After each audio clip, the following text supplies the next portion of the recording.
نبی کا ذکر مصیبت کو ٹال دیتا ہے، وہابی دیکھ ذرا 12 سال کی کشتی نبی کا لاڈلا بیٹا نکال دیتا ہے۔ سائنس میں کہیں سے کہیں تک بڑھ جاؤ، لیکن نہ تو تم نبی کے معجزے کا جواب لا سکتے ہو، نہ ولی کی کرامت کا جواب لا سکتے ہو۔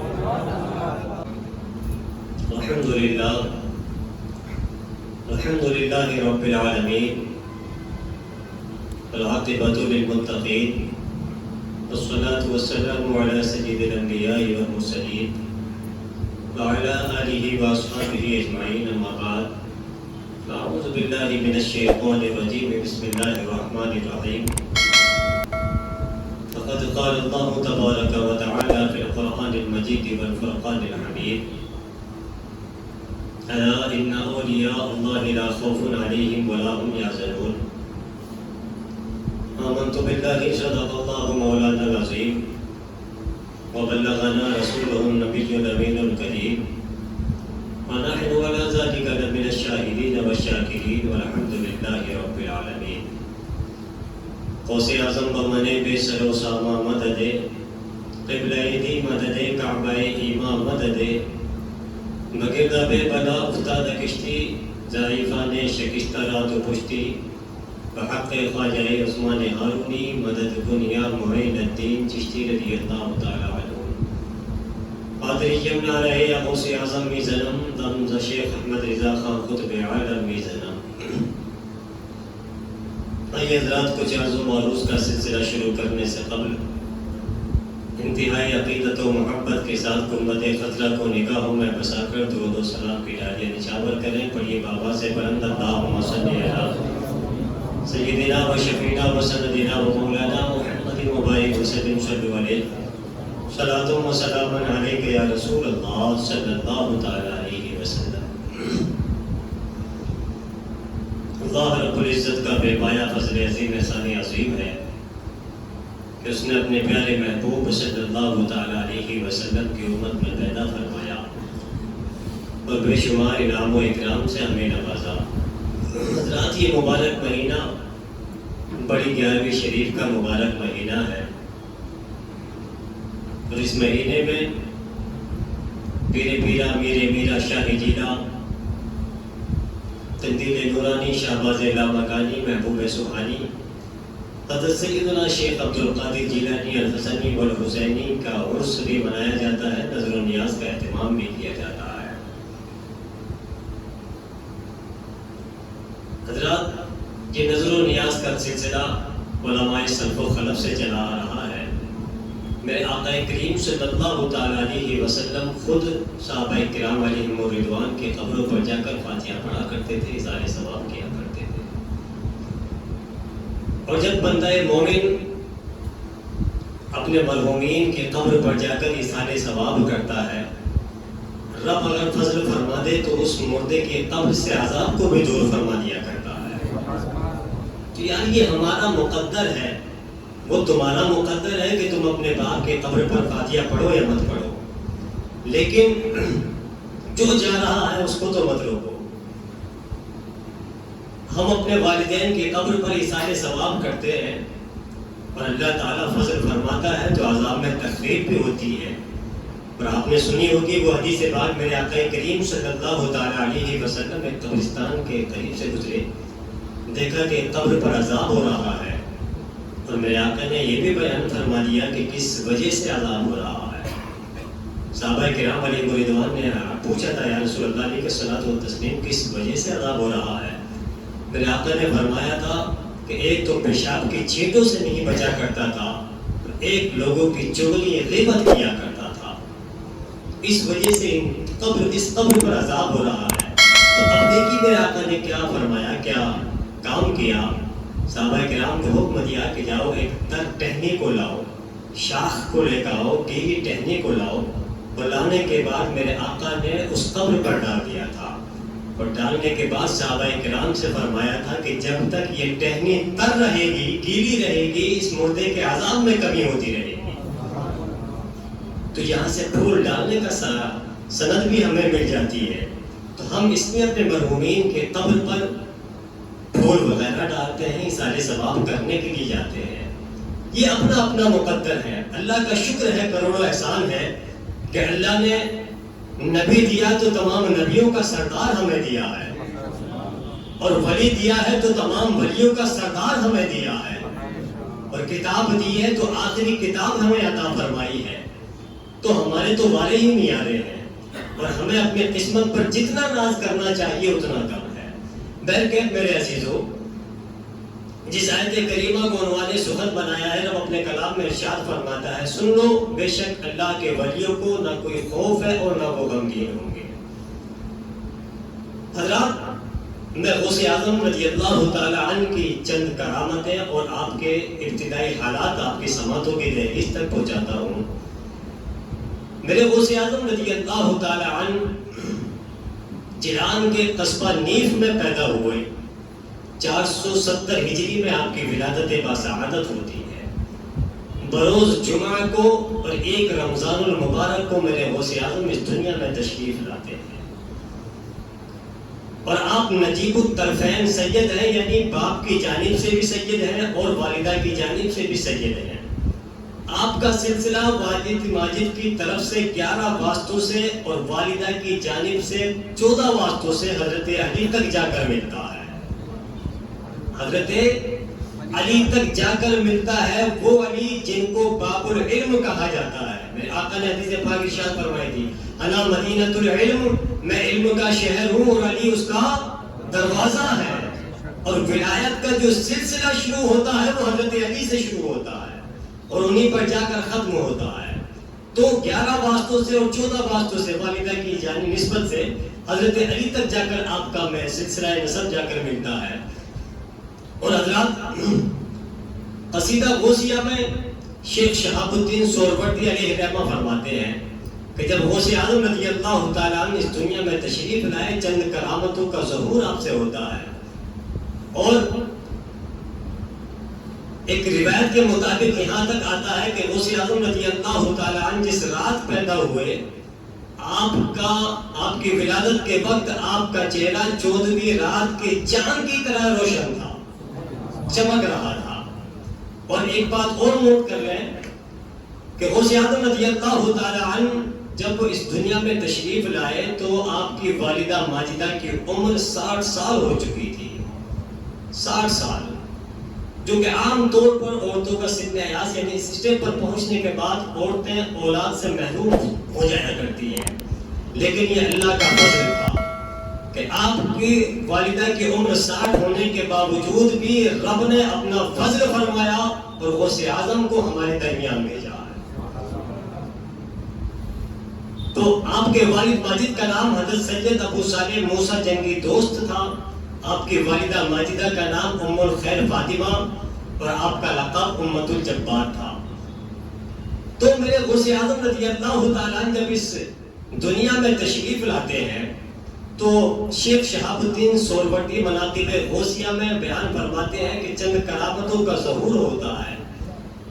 چند کرامتیں آپ ملاحظہ فرمائیں کہ جس رات غوث اعظم رضی اللہ تعالیٰ عنہ تشریف لائے، اس رات آقا کریم صلی اللہ تعالیٰ علیہ وسلم، صحابہ کرام علیہم الرضوان، ائمۃ الہدیٰ اور اولیاء اعظام کے ساتھ آپ کے گھر پر تشریف لائے، جلوہ افروز ہوئے. اور ابو صالح موسیٰ جنگی دوست سے خطاب فرمایا تھا کہ اے ابو صالح، اللہ نے تجھ کو وہ بیٹا عطا فرمایا ہے، وہ میرا اور اللہ کا محبوب ہے، اور ان قریب اس کی اولیاء اللہ اور اقدام میں وہ شان ہوگی جیسے کہ تم میری شان دیکھتے ہو تمام انبیاء اور مرسلین میں. تمام انبیاء اور مرسلین میں. ایک فارسی کا شعر سنیں، غوث اعظم درمیان اولیاء جو محمد درمیان انبیاء، یعنی غوث اعظم تمام اولیاء کے درمیان ایسے چمکتے ستارے ہیں جیسے کہ تم میری نبوت دیکھتے ہو تمام انبیاء و مرسلین میں. یعنی کہ جس طرح ستاروں کے جھرمٹ میں 14ویں کا چاند جگمگاتا ہے، ایسے ہی سارے نبیوں میں ہمارے آقا جگمگاتے ہیں، اور ایسے ہی سارے ولیوں میں ہمارے غوث اعظم جگمگاتے ہیں. تو یہ شان ہے غوث اعظم رضی اللہ تعالیٰ عنہ کی. اور جب میرے غوث اعظم رضی اللہ تعالیٰ عنہ تشریف لائے دنیا میں تو آپ کے کاندھے مبارک پر مصطفیٰ جان رحمت صلی اللہ تعالی علیہ وسلم کے قدم کا نشان موجود تھا، جو آپ کے ولی کامل ہونے کی پکی دلیل تھا۔ تیسری کرامت یہ ظہور پذیر ہوتی ہے کہ جس رات غوث اعظم رضی اللہ تعالیٰ عنہ تشریف لائے، ایک آواز آپ کے کانوں میں آتی ہے، آپ کے والد ماجد کے کانوں میں آتی ہے، سید ابو صالح موسیٰ جنگی دوست کے کانوں میں آواز آتی ہے کہ تیرے گھر میں جو لڑکا پیدا ہوا ہے وہ میرا محبوب ہے، اس کا مخالف گمراہ اور بددین ہے، برے مذہب والا ہے، برا دین والا ہے۔ اور صاحب بہجت الاسرار فرماتے ہیں، غوث اعظم رضی اللہ تعالیٰ عنہ ارشاد فرماتے ہیں کہ میں اپنے مریدوں کے لیے، اپنے مریدوں کا قیامت تک اس بات پر ضامن ہوں، ضمانت لیتا ہوں کہ کوئی میرا مرید بغیر توبہ کے نہیں مرے گا۔ بولو یار سبحان اللہ، بغیر توبہ کے نہیں مرے گا۔ یار اس سے بڑھ کر اور کیا ضمانت لو گے؟ یہ غوث اعظم کے دیوانوں کے لیے جو ان کے دامن سے وابستہ ہیں، ان کی عظمت کو اپنے دل میں بٹھائے ہوئے ہیں۔ اور آگے آپ ملاحظہ فرمائیں، جس رات جیلان شریف میں جن جن عورتوں کے یہاں ڈیلیوری ہوئی، بچہ پیدا ہوا، ان سبھی کو رب نے لڑکا ہی عطا فرمایا تھا، اور آگے چل کر وہ نومولود بچہ اللہ کا ولی بنا دیا گیا تھا۔ اور پانچویں کرامت آپ یہ ملاحظہ فرمائیں کہ غوث اعظم رضی اللہ تعالیٰ عنہ کی پیدائش ایک رمضان المبارک کو ہوئی، اور آپ سحری سے لے کر افطار تک اپنی والدہ کا دودھ نہیں پیا کرتے تھے۔ یہ کرامتوں کا ظہور ہوتا ہے۔ حضرات، جس آیت کریمہ کو عنوان سخن بنایا ہے، رب فرماتا ہے سن لو، بے شک اللہ کے ولیوں کو نہ کوئی خوف ہے اور نہ وہ غمگین ہوں گے۔ شاعر کہتا ہے کہ دلوں کے درد کا کانٹا نکال دیتا ہے، ذکر مصیبت کو ٹال دیتا ہے، وہابی دیکھ ذرا 12 سال کی کشتی، نبی کا لاڈلا بیٹا نکال دیتا ہے، نبی کا لاڈلا بیٹا نکال دیتا ہے۔ اور گلشن میں جا کے دیکھ، نہ صحرا میں جا کے دیکھ، کیا شان ہے ولی کی یہ قرآن میں دیکھ، جا کے دیکھ، کیا شان ہے ولی کی یہ قرآن میں جا کے دیکھ۔ ہو جائیں گی تجھے بھی دونوں جہاں کی نعمتیں، مل جائیں گی تجھے بھی دونوں جہاں کی نعمتیں، غوث الورا کو اپنا وسیلہ بنا کے دے۔ حضرات، غوث اعظم رضی اللہ تعالیٰ عنہ کی شان یہ ہے، آپ ولیوں کی تاریخ اٹھا کر دیکھیں، ولیوں کا اتہاس اٹھا کر دیکھیں، کچھ ولی آپ کو وہ ملیں گے کہ جن کو نوجوانی میں ولایت ملی، کچھ ولی آپ کو وہ ملیں گے جن کو بڑھاپے میں ولایت ملی۔ بے شمار انہوں نے عبادتیں کی، ریاضتیں کی، مجاہدے کیے، کسی اللہ والے کی نگاہ پڑ گئی تو صاحب ولایت بنا دیا گیا۔ لیکن ہمارے غوث اعظم کی شان دیکھو قادریو، غوث اعظم رضی اللہ تعالیٰ عنہ کو نہ بڑھاپے میں ولایت ملی، نہ نوجوانی میں ولایت ملی، نہ جوانی میں ولایت ملی، بلکہ جب آپ پیدا ہوئے اس وقت بھی آپ کے سر پر ولایت کا تاج رکھا ہوا تھا۔ تو پیدائشی ولی ہے غوث اعظم رضی اللہ تعالیٰ عنہ۔ اور پیدائشی ولی کی کرامت آپ دیکھیں کہ غوث اعظم رضی اللہ تعالیٰ عنہ، بچپنے کا زمانہ ہے، میرے غوث اعظم رضی اللہ تعالیٰ عنہ کی دایاں ماں ایک مرتبہ تشریف لاتی ہیں اور آ کر کہتی ہیں، یا شیخ عبد القادر جیلانی، کہ جب آپ دایاں ماں آپ کو دودھ پلاتی تھیں تو آپ کو جب اس سینے سے لگاتی تھیں تو غوث اعظم ایک چھلانگ لگاتے تھے اور سورج میں غائب ہو جایا کرتے تھے۔ اللہ اکبر، ایک چھلانگ لگاتے تھے اور سورج میں غائب ہو جایا کرتے تھے۔ غوث اعظم رضی اللہ تعالیٰ عنہ کے پاس وہ دایاں ماں آتی ہیں، میرے آپ غوث اعظم رضی اللہ تعالیٰ عنہ اپنے خانقاہ میں جلوہ گر ہیں، مریدین حاضر خدمت ہیں، تو غوث اعظم رضی اللہ تعالیٰ عنہ نے ان کا بڑھ کر استقبال کیا، اور استقبال فرمانے کے بعد جب آپ نے ان کی عزت فرمائی تو دیکھنے والوں نے دیکھا، پکارنے والے پکار اٹھے کہ پوچھ بیٹھے کہ یا سیدی مرشدی کہ یہ عورت کون ہے جن کو آپ اتنی عزت دے رہے ہیں؟ غوث اعظم رضی اللہ تعالیٰ عنہ نے ارشاد فرمایا کہ تم نے پہچانا نہیں، یہ میری دایاں ماں ہے جن کا دودھ پی کر میں نے پرورش پائی ہے۔ دایاں ماں کی اتنی عزت اور کیوں نہ کریں؟ میرے غوث اعظم رضی اللہ تعالیٰ عنہ آقا کریم صلی اللہ تعالی علیہ وسلم کے نقش قدم پر چلنے والے، سنتوں پر عمل کرنے والے. آپ نے سنا ہوگا کہ میرے آقا کریم صلی اللہ تعالی علیہ وسلم کے پاس حضرت حلیمہ سعدیہ رضی اللہ تعالی عنہ تشریف لاتی ہیں. میرے آقا ننگی زمین پر بیٹھے ہوئے تھے.